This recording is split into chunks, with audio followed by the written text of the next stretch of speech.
Hi friends, night டின்னருக்கு வந்து இட்லியும் உருளைக்கிழங்கு பட்டாணி குருமாவும் தான் செஞ்சிருந்தேன். ஆக்சுவலாக இந்த குருமாக்கு வந்து தேங்காய் ஊற்றினா தான் நல்லாயிருக்கும். வீட்டில் தேங்காய் இல்லை, அதனால முந்திரி கசகசா சோம்பு அரைச்சி ஊற்றினா அந்த ஃப்ளேவர் கொஞ்சம் வந்துடும். அதனால் அப்படி தான் ஊற்றிருந்தேன். தேங்காய் ஊற்றின மாதிரி கொஞ்சம் நல்லா தான் இருந்துச்சு. அதுலேயும் ஒரு மிஸ்டேக் என்ன பண்ணிட்டேன்னா, கொஞ்சம் காரம் அதிகமாக போட்டுட்டேன். தேங்காய் இருந்தால் கூட அது போட்டு மேட்ச் பண்ணிக்கலாம், அதுவும் இல்லையா. சரி, ஓகே, இட்லி கூட வச்சு சாப்பிடும்போது ஒன்றும் தெரிஞ்சுக்காதுன்னு என்ன நானே மனசு தேத்திக்கிட்டேன். ஆனா, அது எப்படியோ தெரியாது, என் தம்பி வரும்போதெல்லாம் கண்டிப்பா என் சாப்பாட்டுல ஏதோ ஒரு சொதப்பல் நடந்துரும்.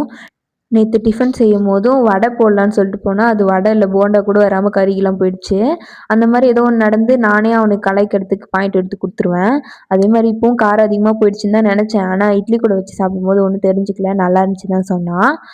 அதுக்கப்புறம் ஃபர்ஸ்ட்டு வந்து இட்லி ஊத்தி வச்சுட்டு, அதுக்கப்புறமேட்டு தான் குருமாக்கு வந்து பட்டாணி ஃபர்ஸ்ட்டே நான் போடல. அதுக்கப்புறம் தான் போட்டிருந்தேன். ஏன்னா ஃபர்ஸ்ட்டே பட்டாணி வேக போட்டு வச்சிருந்தேனா, அதனால அது அது கூடயே போட்டா அது கொழ கொழன்னு ஆயிடும்ல. அதனால விசில்லாம் போனதுக்கப்புறம் கொஞ்சமா அந்த பேஸ்ட் அரைச்சு ஊத்துனதுக்கப்புறம் கொஞ்சமா பட்டாணி போட்டு கொதிக்க விட்டு இறக்கிட்டேன்.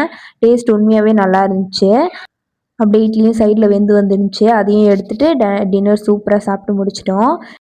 இன்னைக்கு டின்னர் வந்து இட்லியும், உருளைக்கிழங்கு பட்டாணி குருமாவும் தான் செஞ்சிருந்தோம். உங்க வீட்ல என்ன டின்னர்ன்றத கமெண்ட்ல சொல்லுங்க.